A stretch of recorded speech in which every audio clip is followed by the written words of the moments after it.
So one of the things that we wanted to talk about today is the movement of cold climate inverter heat pumps and what that means and what we're doing with equipment as we make these transitions. So myself and many other members of the ESCO group, including HVAC Excellence and ESCO Institute members, sit as panelists and as advisors for various different organizations within the Department of Energy, making sure that we are developing training material and that we're equipping an industry for moving forward with not just refrigerant transitions, but equipment transitions as well. And so one that we hear the term a lot, but not everyone understands is cold climate. So what does cold climate actually mean? And so we're going to spend a little bit of time just talking about this transition and why we're doing it, because it really is a lot of transition within the industry, not just in residential, but in light commercial as well as industrial applications. So if we look at HVAC and water heating as an energy, we all know that we use a significant amount of energy for these purposes, particularly in residential situations. About 57% of the residential energy use is in heating and cooling demands.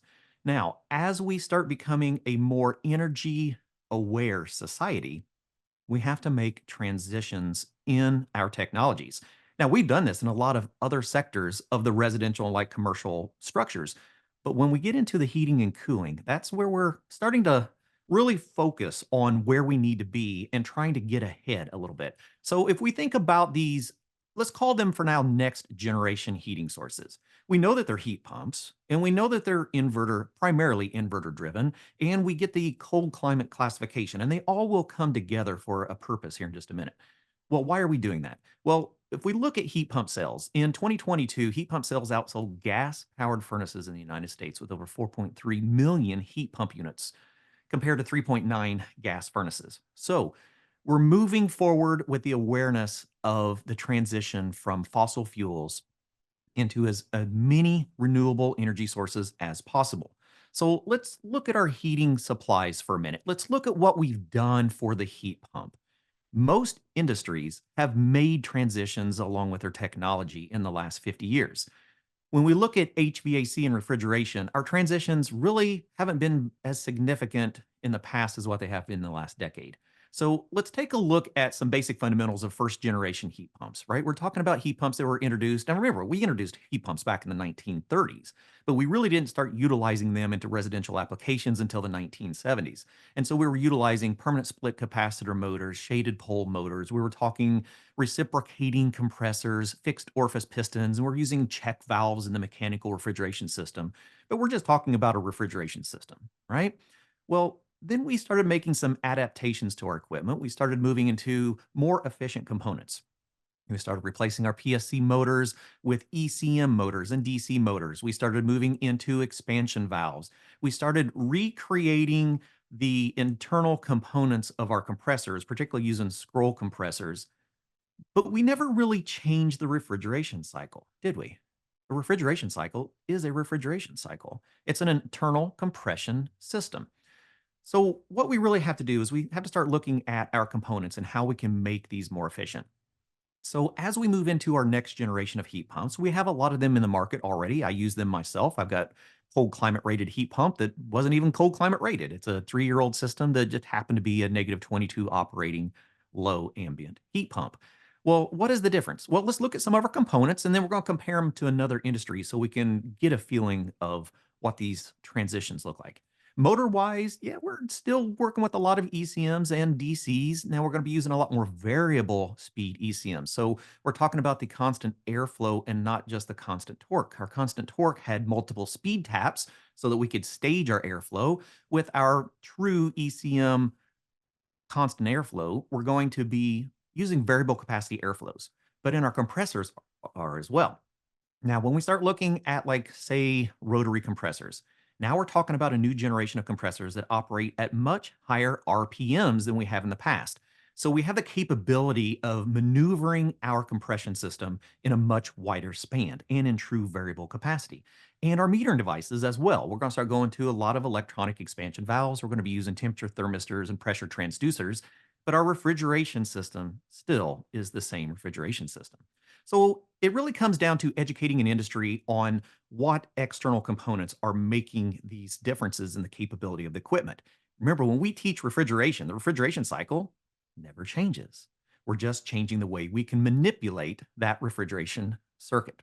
So, one analogy that I use often is the comparison between what is happening in the residential and light commercial heat pump sector that we also did in the automotive. And a lot of people don't put that into perspective. When we think about what has happened with the automotive industry, we made a lot of transitions and innovations with the external components of the internal combustion engine. We didn't recreate the internal combustion engine, we made it more efficient. Just like our internal compression, our compressor, we're not really reinventing it. We may use some different adaptations, but the most important part is the way that we manage the system. So, if we were to look at automotive and we use that central processing unit of a vehicle, right? We went from a lot of our mechanical inputs into our now digital inputs, like temperature thermistors. And we also added pressure sensors. We used a variety of different inputs so that we can maneuver our outputs, like our fuel injectors and our ignition systems.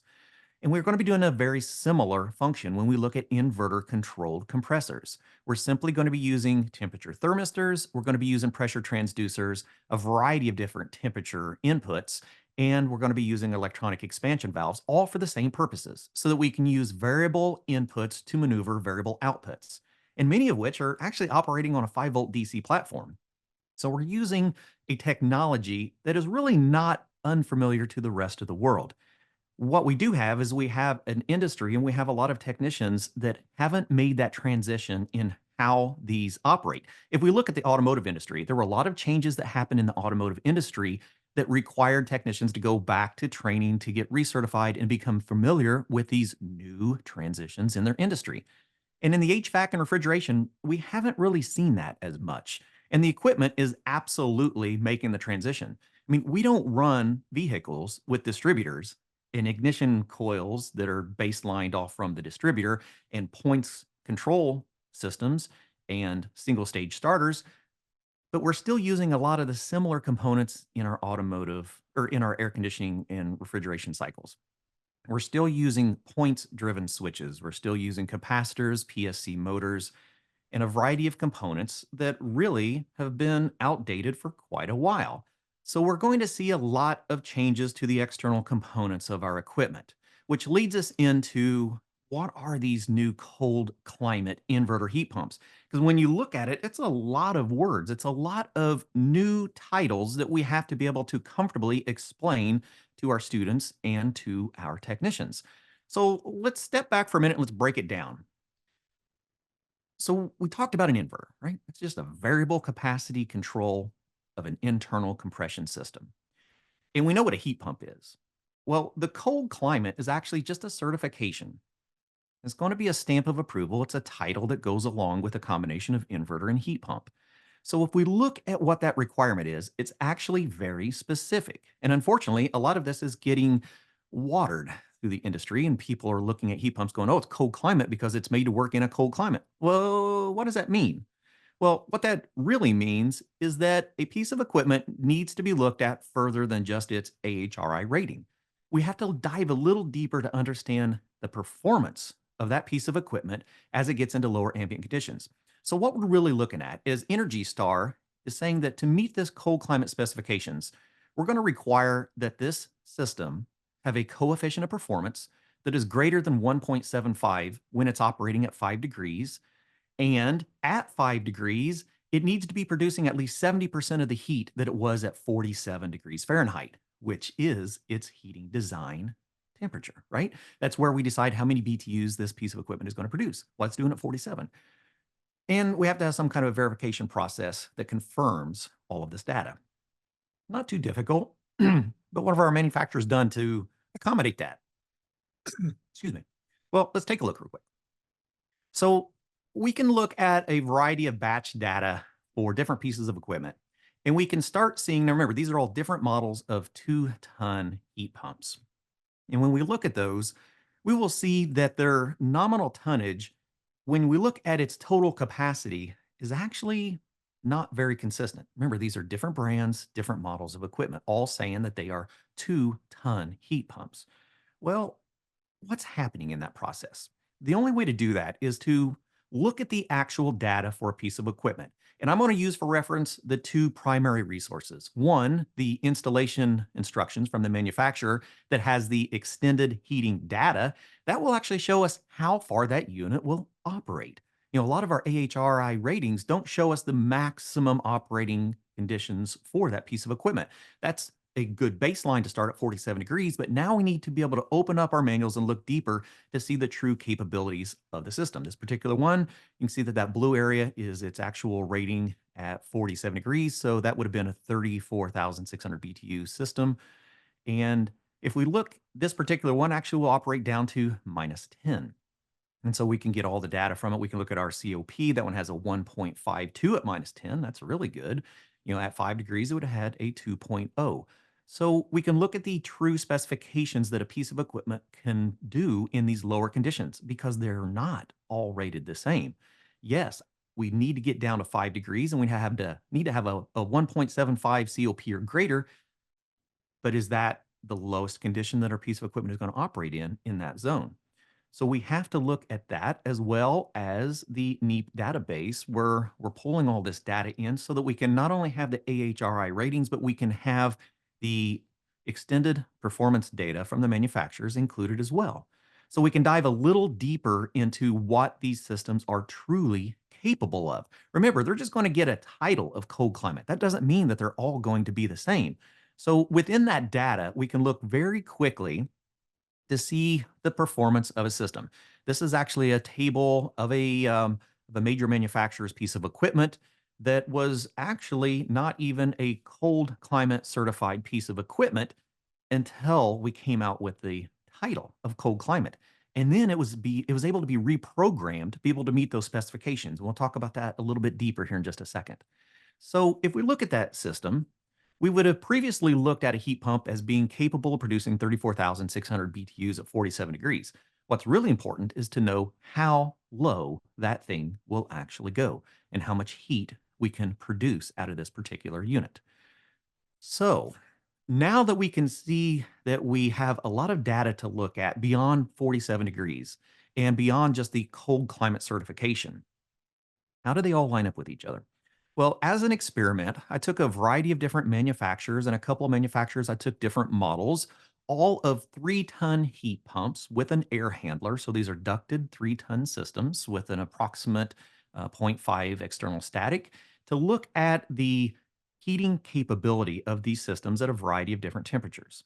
So these are between 17 SEER and, oh, no, there is the 115 SEER, but it actually calculates closer to low 16s. But anyhow, we're going to call it a 15 because the manufacturer called it a 15. So between 15 and 22 SEER. Now, these are, it's a mixture of vertical and horizontal discharge systems, but they are all ducted split system heat pumps. Now, if we look at like brand A, that 17 SEER, that is a 3-ton unit. We would typically call a 3-ton unit because it's producing 35,000 BTUs at 47 degrees. It can also go down to -10 and still produce 14,000 BTUs. Where it starts getting very interesting is, remember, these are all rated at 3-ton. But if we go over to the right and say we're going to look at brand F, 20 SEER, that brand F 20 SEER, do you notice something immediately that's different about it? Yes, it can go down to -10, just like that brand A17 SEER, and it can produce a lot more heat at -10. It's now producing 20,000 BTUs of heat. But is it truly a 3-ton heat pump? Well, when you look at 47 degrees, it's actually producing 59,000 BTUs of heat. Anyone out there ever call a 59,000 BTU heat pump a 3-ton heat pump? Well, how do we do that? How can a manufacturer show that it is a 3-ton system when it's obviously producing a lot more than 3 tons at 47 degrees? Well, that's kind of what we're going to talk about today. So part of the benefit of being involved with many manufacturers of equipment is that we get to look at new products. We get to look at the technology. We have the AHR Expo coming up here real soon. We're going to see a lot of these technologies, and it's a great time for you to stop, talk to the manufacturer, and ask them what they are doing with their equipment to be able to meet cold climate specifications so we can get an understanding of what everyone is actually doing. So, one thing that I have seen quite a bit in cooling mode, but I have never witnessed it until this year for the 2024 lineup of equipment from this particular brand and model, is a boost mode introduced into the heating cycle. So, what is boost mode? Well, traditionally, when we look at a inverter system, we're talking about a true variable speed compressor now, right? So we have the ability to go in some of our manufacturers all the way down to 12 to 15% of its capacity, all the way up to 100%, because we're varying the frequency in between. So that heat pump can actually run all the way down to 12 to 15% of its capacity by reducing its frequency running to the voltage applied to the windings of the motor, whether the motor's in the compressor, the motor is a blower, we're able to reduce the capacity of that system very, very low. And then we can bring it all the way back up to 100%. But we're being driven by frequency, right? Well, can we manipulate that frequency to drive more than its rated RPMs or RPSs? You'll hear those terms, just like in a vehicle. RPM is revolutions per minute, RPS is going to be revolutions per second. We can actually encourage the compressor to overrun, to go above 100% of its rated capacity by increasing the hertz of the compressor. But there are some dilemmas with that. So when we look at that in cooling mode, in cooling, remember we're really being careful not to push too much air so that we don't get excessive external static pressure, which is going to cause efficiency and complications for the entire system. But what if we need more capacity out of that? Can we get it? And we can. And so some of our manufacturers have been utilizing boost mode for a number of years so that when we get to a certain temperature, typically it's around 100 degrees, but it can be adjusted depending on the manufacturer. There are systems out there that use boost mode so that when we get to this high ambient temperature and our system is struggling to maintain capacity, it can go into boost mode and overdrive the system by an additional 15%. Some of them even a little bit higher. So we're overdriving the system. So if I was a 3-ton system, I'm actually going to be a 3-ton times 1.15. So I can get more capacity out of the system. But what we have to be very careful with is on the blower side. We have to make sure that our ducted system is designed for a potential increase in airflow because as our metering device starts maxing out on capacity, it can only go so far with the airflow before it decides that, my superheat's actually getting really, really low. I can't do any more. So boost mode can actually be modulated based on the system performance off the superheat coming back to the system, what our temperature thermistors and pressure transducers are measuring. So if we think about that boost mode being available for cooling, could we do it in heating as well? Why not? All we're doing is over modulating the compressor so that we get more capacity out of that system. So I have actually witnessed, I just a few weeks ago got to see a piece of equipment that has boost mode in heating that will overdrive that system by approximately 15%. So we're able to push the boundaries. We're able to push the envelope of system performance. Now, is the ideal performance of that unit around 100%? We'd have to look at the data to see where it's most efficient. And when we overdrive the system, are we going to lose some system efficiency? That's very likely. But will we increase the performance of the system and get the heat that we need at those lower ambient temperatures? And that's exactly what we're doing. So I have seen one particular model from a very prominent manufacturer. It's a piece of equipment that I really like, has taken a piece of equipment that the 2023 model was not able to meet the cold climate specifications. But the exact same piece of equipment that has been retuned, has had different ramp profiles, and added boost mode and heating meets the cold climate specifications. So a lot of people were worried about the increase of cost of our new cold climate pieces of equipment. And in this particular example, all we really had to do was be very good at tuning the existing equipment that we already have. So we're going to see more of that going forward, and it's just good to know what that system is doing in its boost mode. The other very intriguing thing that I have seen, which I'm not really sure how I feel about it yet because I've not seen enough data on it because I don't know if enough people are aware of this to even be able to track it and see the total system performance efficiency wise. I have witnessed, we just seen a graph of one. I have witnessed units that are rated a little differently than we have looked at in the past. Units that are rated for their heating capacity and limited on their cooling capacity. Remember, if we go back and look at that graph just for a minute, now think about this. This particular unit right here, if this was a 3-ton unit, but it could produce 59,000 BTUs of heating capacity at 47 degrees, what could that do in the cooling mode? Well, we design our systems in cooling mode for the airflow. And so what we have been seeing is we're seeing systems that actually limit the RPSs, the revolutions per second, that the compressor is allowed to operate in the cooling mode. So technically, we would have had a 5-ton cooling unit that has 5 tons of heating at 47, but it only has 36 or 37,000 BTUs in cooling mode, maximum cooling. So what have we done? Well, all we've done is we've manipulated our algorithms once again. And so we have allowed a higher capacity system to produce a significant amount of heat, especially in lower ambient conditions. And then we just simply put a limit on how high it can operate, how many RPSs or RPMs it's allowed to run in the cooling mode. So we've oversized the piece of equipment, but we've tried to focus on the airflow capabilities and only allow the system to ramp up to what the airflow capabilities are, whether I'm in heating or I am in cooling. And so this particular change has been the most interesting one for me because it made me rethink as a system designer and as a technician, what can I do with an inverter system? I've actually been very familiar with this when I was out in the field. So I did a lot of site investigations for a major manufacturer. I was a technical service advisor, and I was able to go out and witness different systems in the field, how they're performing, and ways that we can tune and manipulate this. If you think about the automotive industry, there are there are individuals in the automotive industry that have entire careers based on tuning and adjusting algorithms, inputs and outputs of the central processing unit for an automobile. Well, what about the HVAC and refrigeration systems?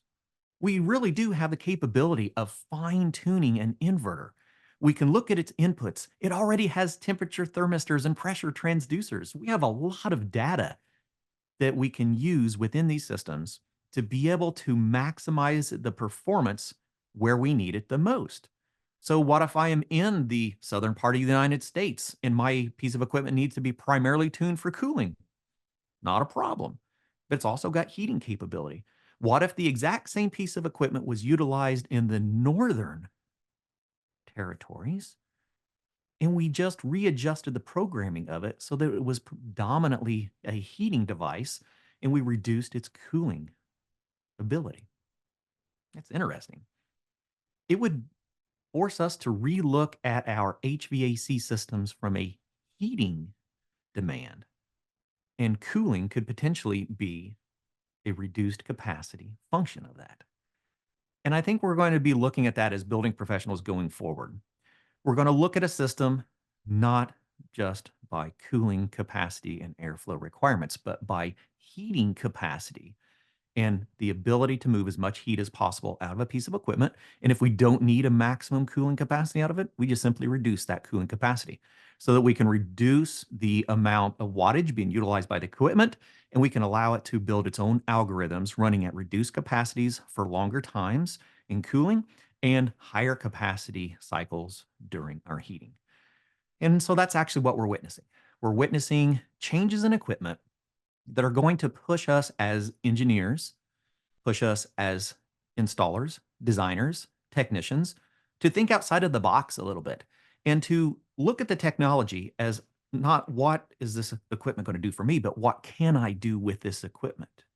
How can I better understand the way it operates so I, in return, can customize and tune this to function the way that I like it? And this is really not new. This is what we've been doing for years in VRV, VRF systems. We've been managing the performance of the outdoor based on the demands of the indoor. And so we have a lot of fluctuation that is in between that we have the ability to control. So it's a good time for us to step back and think about our industry. It's a time for us to step back and think about the automotive industry that made a very significant change in the way that they manage their internal combustion engine and required technicians and installers to be recertified to understand those changes. And I hope going forward that as an industry, we focus on this as well. We know that we have new technologies. We know that we have new refrigerants. We are in a transitional mode in the industry. And I hope that everyone takes time to re educate and to expect a higher level of proficiency from the technicians that we provide to the industry.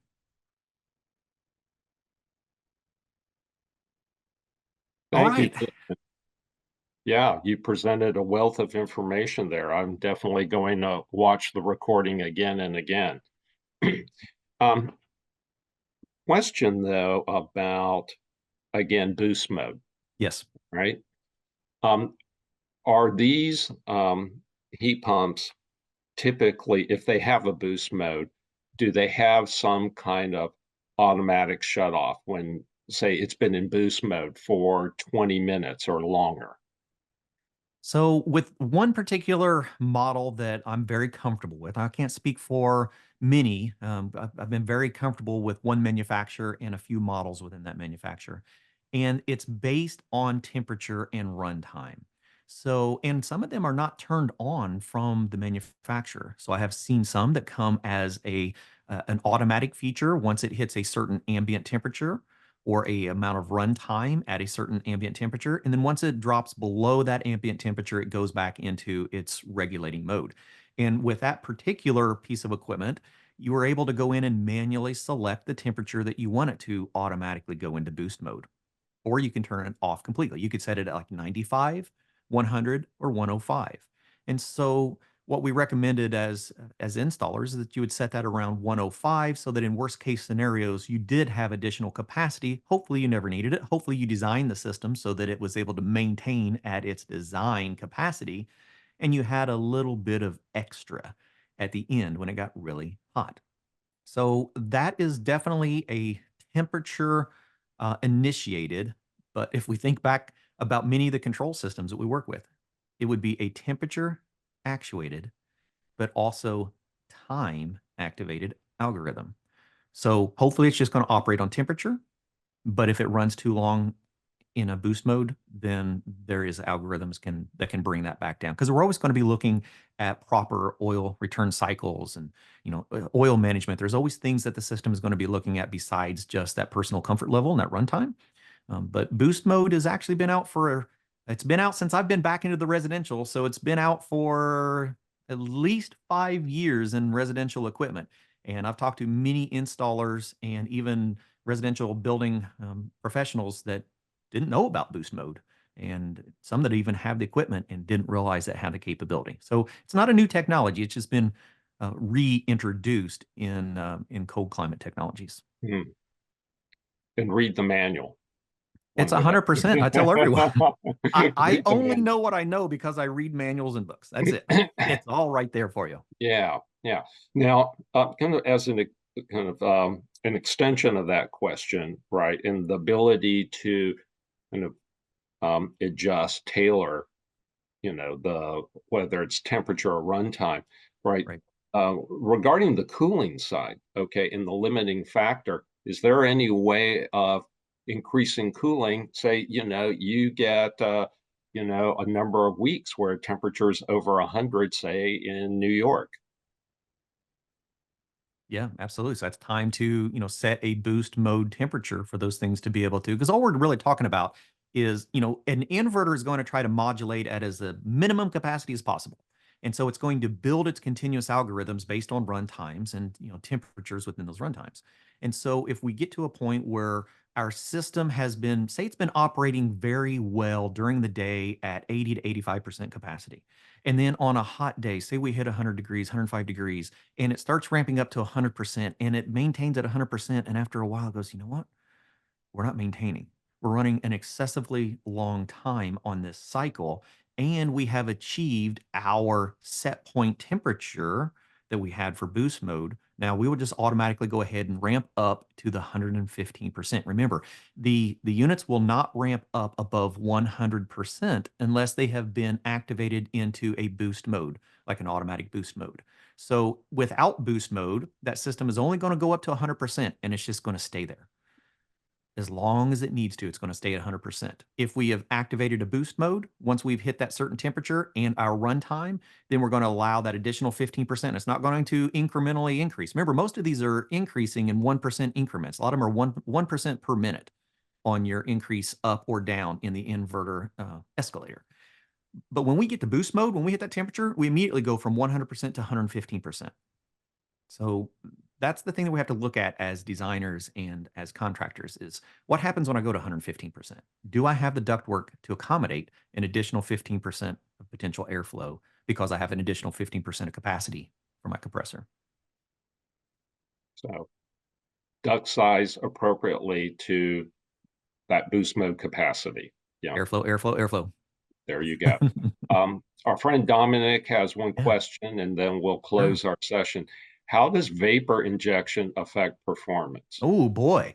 So we also have another, it's a competition. It's been out for a few years from the DOE, which is for an advanced cold climate heat pump specification where they allow for vapor injection into systems and actually encourage it for certain structures of residential systems. So once we once we start moving an industry comfortably into cold climate, into heat pumps, I absolutely expect to see vapor injection into some of our extreme cold climate heat pump equipment. So we're looking at systems right now. Like now, mine is a ductless, but there are ducted systems that will go down, well below -12. There are some out there. The one I was looking at was -20 on a ducted system. Can we go further than that? Yes, if we have proper management systems for our compressors, including things like vapor injection. So will we see vapor injection in residential like we see in industrial and commercial applications? Yeah, it's only a matter of time. All right. Well, thank you again, Clifton. Well, We look thank you. forward to seeing you at future podcasts and also at the HVAC Excellence Conference coming up this March in Las Vegas. Excellent. Looking forward to seeing you there. All right. Thank you.